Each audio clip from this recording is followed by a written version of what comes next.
This is the Late Round Podcast with your host, JJ Zacharisa.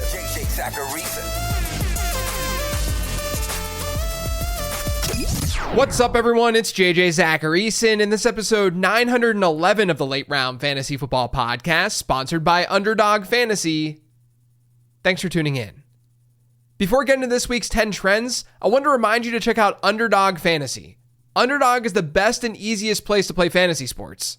And right now, if you sign up with promo code LATEROUND, you get 3 things. You get a deposit bonus, which is always a plus, you get a free pick, and you get a copy of my rest of season rankings. Those rankings and tiers, they're emailed to you after you sign up, and they're updated every Tuesday. You get those updates every single week with that link.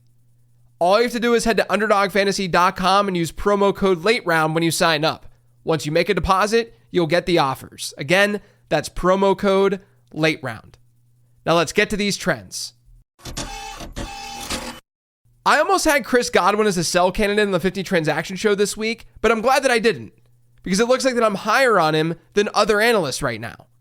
But if someone's valuing him like a top 10 wide receiver rest of season, something along those lines, I do think there's reason to treat him like I said to treat J.K. Dobbins this week, to aim high with a trade offer. Godwin has about a 33% target share. He scored over 20 PPR points in each of his first 2 games. He did that once last year. Now, I've talked about how he'd play more in the slot in 2024. That was widely reported. And this is an offense that can help that slot role. He's run 58% of his routes from the slot this year. That rate was 78% in week 2. Now, with all that being said, we can recognize he's going to outpace his ADP while also recognizing that what he's currently doing is unsustainable. He's been above a 2 yards per route run rate once in his entire career. Right now, his yards per route run, 3.92. And we have to recognize in these small sample sizes, I'm going to talk about this more on this show, but in these small 2-game samples, we have to look at opponent too. He faced Washington in week 1. Washington is arguably the worst secondary in football. He faced Detroit in week 2. Detroit's been really bad against slot guys so far this year. Detroit is another secondary that you can beat. According to PFF's expected fantasy points formula, Godwin has scored 9.4 PPR points per game above expectation thus far. So expect some regression. But I do think he's looking like a top 20 wide receiver from here on out. Let's just hope that he can stay healthy. Mike Gesicki got a lot of work in week 2. He had a 26.5% target share. He scored 16 PPR points. The problem, though, is that his route participation was pretty low. It was just 51%. He ranks outside the top 30 league-wide in tight end route participation right now. And then all the while, rookie tight end Eric All, he started to get more run. He had a 12% target share in week 2. He saw his route participation go from 9% in week 1 to 37% in week 2. So keep an eye on Eric All in deeper formats. James Cook had a blow-up game on Thursday Night Football, and there's some really intriguing peripherals to go along with it. He scored a pair of rushing touchdowns. He's now matched his rushing touchdown total from last year. And last year, he only had 5 goal line rushes all season. The other backs in that offense were preferred in that area of the field. This season, he's seen 2 goal line rushes, and he's accounted for all of the running back rushes at the goal line. If that continues, even with Josh Allen stealing work at the goal line, it could be a really favorable year for James Cook. We've got the switch happening in Carolina with Andy Dalton starting. That could be big for Chuba Hubbard in particular. Obviously, the pass catchers get a bump, but don't forget about Hubbard, at least until Jonathan Brooks gets healthy. In week 1, Hubbard had a 40% running back rush share and a 0% target share. In week 2, his running back rush share increased by 19 percentage points. His target share went from 0% to 19%. Now that target share is a little bit inflated because his route participation only increased by 6 percentage points week over week. But Hubbard, once again, has been better than Miles Sanders in basically every rushing metric thus far. Don't sleep on him with this quarterback switch. We just need Andy Dalton to be competent. Sam LaPorta failed to see a double-digit percentage target share in week 2. In all of 2023, that happened just once. And people are definitely panicking. I'm just not sure it's totally warranted.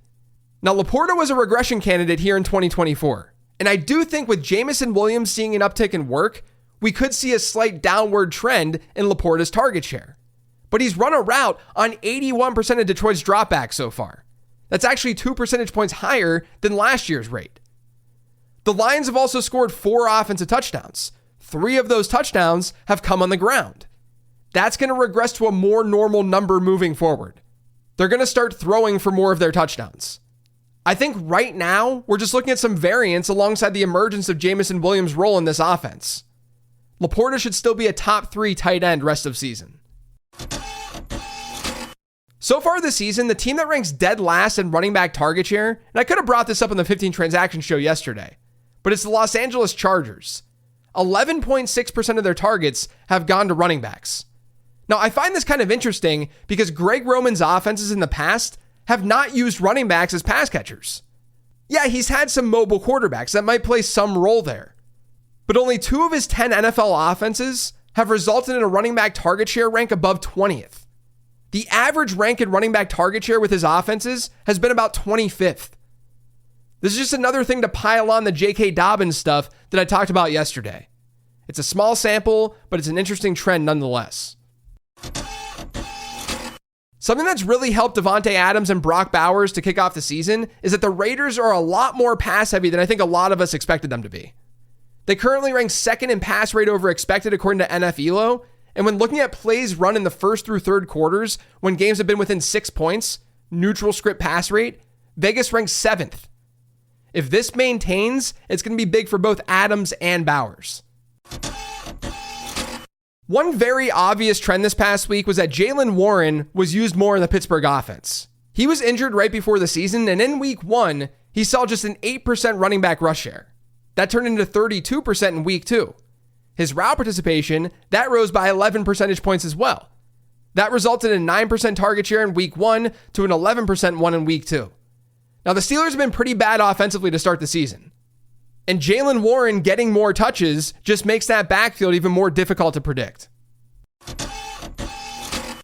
Will Levis has been bad Will Levis to start the season for the most part.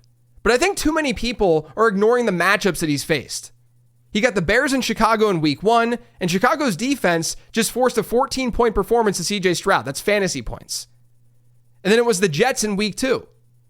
This is something I talked about on the early season schedule analysis episode before the season. Tennessee had a really tough schedule to start.